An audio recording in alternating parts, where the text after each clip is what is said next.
This model of government was put into force in the USA.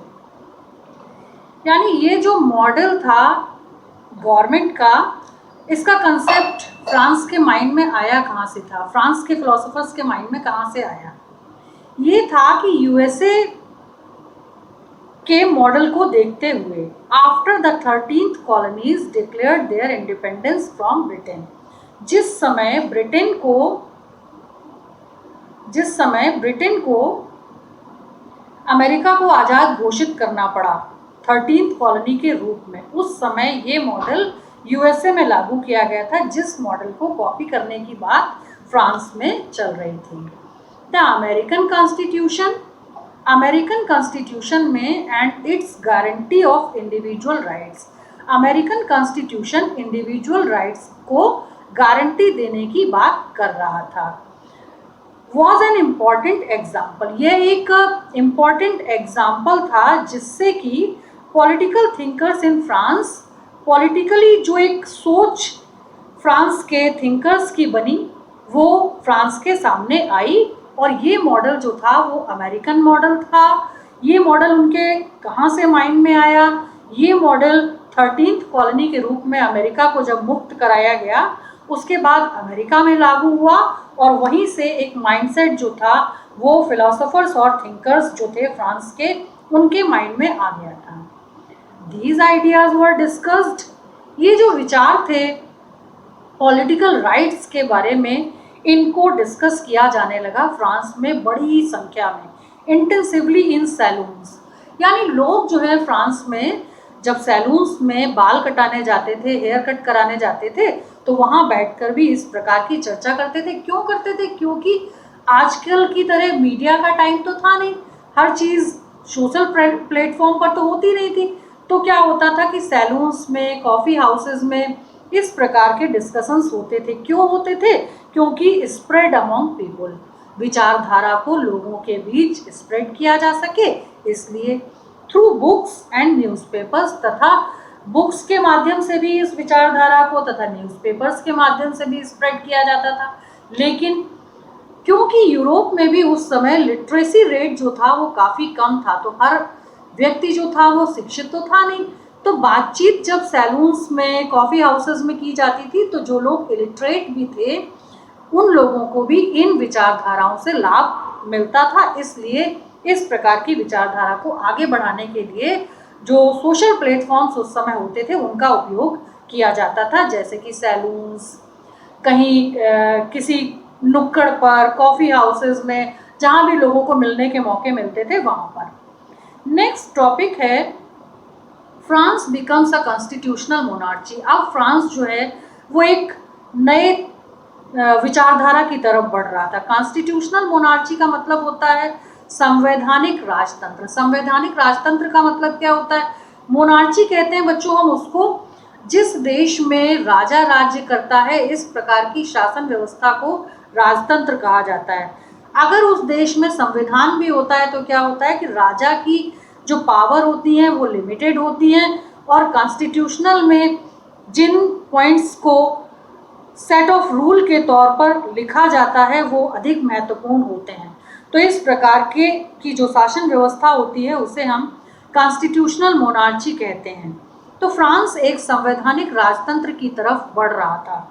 It's main object was, इसके पीछे object क्या था? To limit the powers of the monarch, की राजा की जो ताकत है, जो शक्तियां हैं, उन्हें सीमित किया जाए।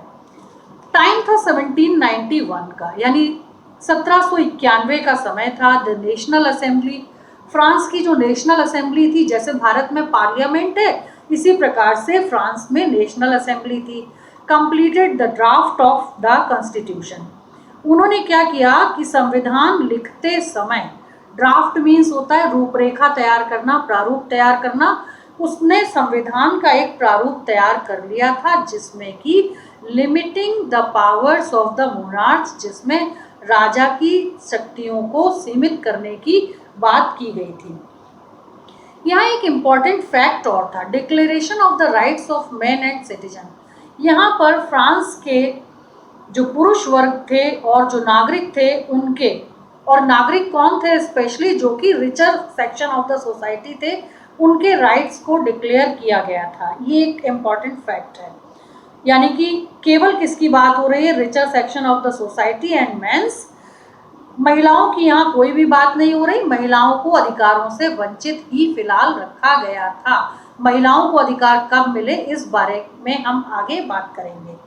नेक्स्ट टॉपिक है France abolishes monarchy and becomes a republic. अब फ्रांस जो था वहां पर राजतंत्र की धीरे धीरे समाप्ति होती जा रही थी एंड बिकम्स ए रिपब्लिक, और फ्रांस गणतंत्र बनना प्रारंभ हो गया था।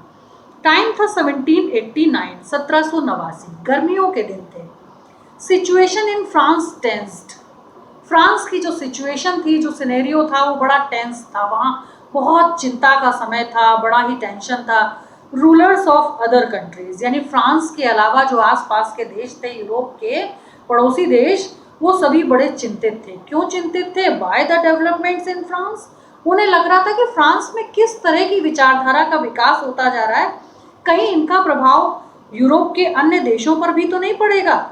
Made plans to send troops. वे ये योजनाएं बना रहे थे कि कहीं फ्रांस में अगर क्रांति रक्त रंजित हुई, यानी कि अगर वहाँ खून बहा और बहुत लड़ाइयाँ वगैरह हुई, तो हमें सैन्य मदद करने की जरूरत पड़ेगी और हम अपनी सेनाओं की टुकड़ियाँ फ्रांस में भेज देंगे। इस तरह की बातों को लेकर वो बहुत अधिक वरीड थे सब। और फ्रांस के जो शासक थे लुई 16, वो भी बहुत चिंतित थे। उन्हें लग रहा था कि अगर कॉन्स्टिट्यूशन लागू होता है तो वो क्या कर रहे थे कि फ्रांस के पड़ोसी राष्ट्राध्यक्षों से, यानी जो अन्य देशों के जो हेड थे, उनसे बात कर रहे थे सीक्रेट तौर पर कि किस प्रकार से जो डेवलपमेंट्स फ्रांस में होते जा रहे हैं, उसके बाद राजतंत्र एकदम से ही समाप्त हो जाएगा और हम जो राजा हैं उनकी स्थिति क्या होगी। इस बात को लेकर वो बहुत अधिक चिंतित थे। 1792 अप्रैल की बात है। अप्रैल में 1792 की बात है कि national assembly voted, national assembly में वोट किया और वोट करते ही डिक्लेयर किया war against Prussia and Austria, कि प्रशिया और ऑस्ट्रिया जो यूरोप के ही बहुत ही छोटे देश थे, उनके विरुद्ध लड़ाई की बात जो थी फ्रांस ने की। 1791 में क्या हुआ था कि कॉन्स्टिट्यूशन गेव पॉलिटिकल राइट्स।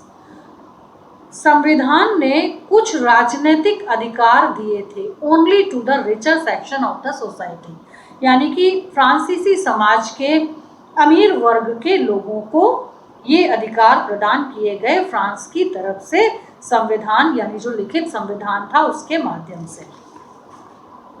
1792 में एक और घटना हुई, द जैकोबिन्स। जैकोबिन जो था एक बहुत ही पॉपुलर क्लब था फ्रांस में, जिसे कि liberty, fraternity, liberty, equal laws की विचारधारा पर आधारित था। ये क्लब जो था वो बहुत ज़्यादा पॉपुलर था, लोग इसकी विचारधारा को बहुत पसंद करते थे।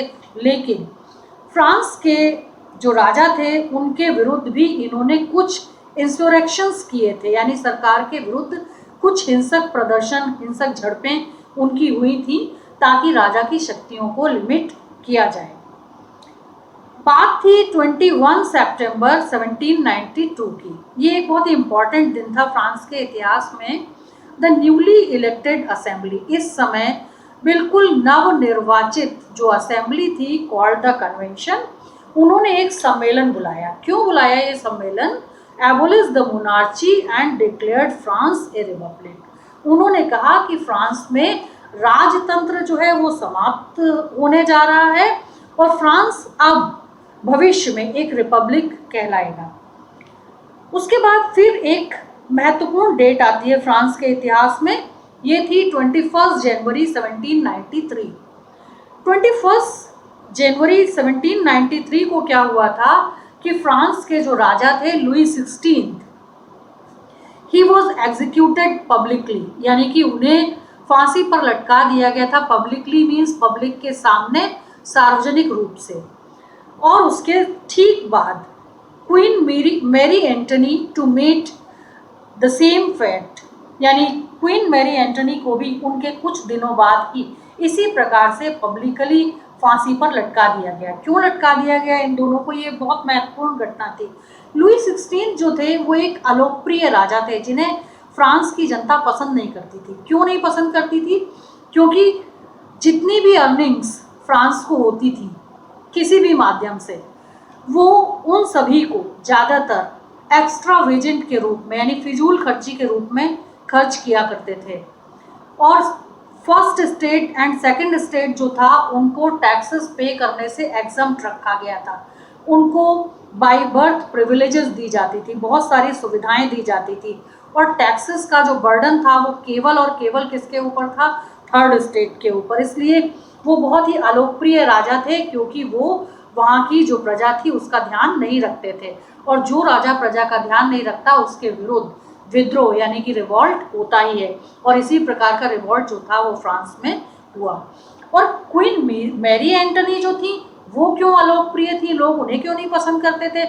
उन्हें इसलिए पसंद नहीं करते थे क्योंकि लुई 16 के राज्य के जो काम होते थे उसमें इंटरफेयर किया करती थी, पार्शलिटी किया करती थी, फर्स्ट और सेकंड स्टेट के लोगों को प्रायोरिटीज दिया करती थी और उनको प्रिविलेजेस जो मिलती थी उनमें और अधिक सर्टेन प्रिविलेजेस उन्हें देने की कोशिश करती थी।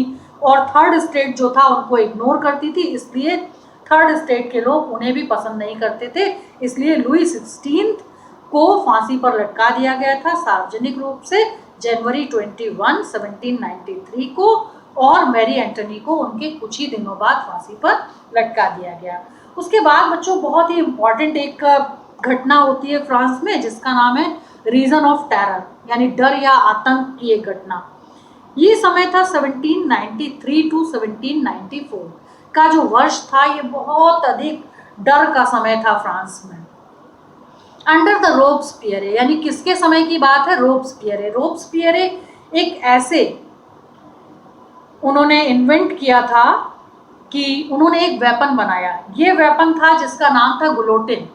गुलोटिन एक ऐसा शार्प ब्लेडेड वेपन था जिसमें कि फ्रांस के जो सजा याफ्ता कैदी होते थे जिन्हें सजा दी जाती थी मृत्यु दंड की, उन कैदियों का सर धड़ से एक बार में ही अलग कर दिया जाता था। वेपन का नाम था गुलोटिन। 1793 टू 1794 का जो समय था उसमें नियर अबाउट 20,000 जो सजा याफ्ता कैदी थे उनको गुलोटिन कर दिया गया था यानी उनके सर को धड़ से अलग कर दिया गया था। तो ये समय फ्रांस के इतिहास में डर और आतंक के समय के नाम से जाना जाता था। उसके बाद क्या हुआ कि इस समय का भी फ्रांस में अंत हुआ। रोब्सपियरे को कन्विक्ट किया गया, अरेस्ट किया गया एंड ऑन नेक्स्ट डे अगले ही दिन सेंट टू गुलोटिन उन्हें भी मृत्यु दंड मिला और उन्हें भी उनके ही इन्वेंट किए गए वेपन से मार दिया गया। इस प्रकार की घटना फ्रांस के इतिहास में हुई। उसके बाद डायरेक्टरी रूल्स की शुरुआत हुई। डायरेक्टरी रूल्स क्या होते हैं कि प्रत्यक्ष रूप से शासन फ्रांस में शुरू हुआ। इसके पीछे एक घटना थी फॉल ऑफ जैकोबिन्स जो बहुत ही लोकप्रिय जैकोबिन क्लब था उसका पतन हो जाता है। फॉल मीन्स कि उसकी लोकप्रियता समाप्त हो जाती है। Led to appointment of a directory. अब क्या होता है कि एक डायरेक्ट शासन की नियुक्ति होती है। An executive made up of 5 members और इसमें 5 सदस्य नियुक्त किए जाते हैं जो कि डायरेक्ट रूप से शासन तंत्र को चलाना शुरू करते हैं। लेकिन बच्चों बहुत सारे लोग जो थे फ्रांस के, क्योंकि वहाँ का जो समाज था 3 स्टेट्स में डिवाइड था, इसलिए सभी लोगों को खुश करना, सभी लोगों को संतुष्ट करना जो था वो कम समय में संभव नहीं था। इसलिए ये जो समय था वो इंस्टेबिलिटी का समय था यानी अस्थिरता का समय था। Of directory led to rise of military dictator Napoleon Bonaparte. और इस अस्थिरता के समय में एक व्यक्ति को राइज होने का मौका मिला जो व्यक्ति फ्रांस के इतिहास में नेपोलियन बोनापार्ट के नाम से जाने गए।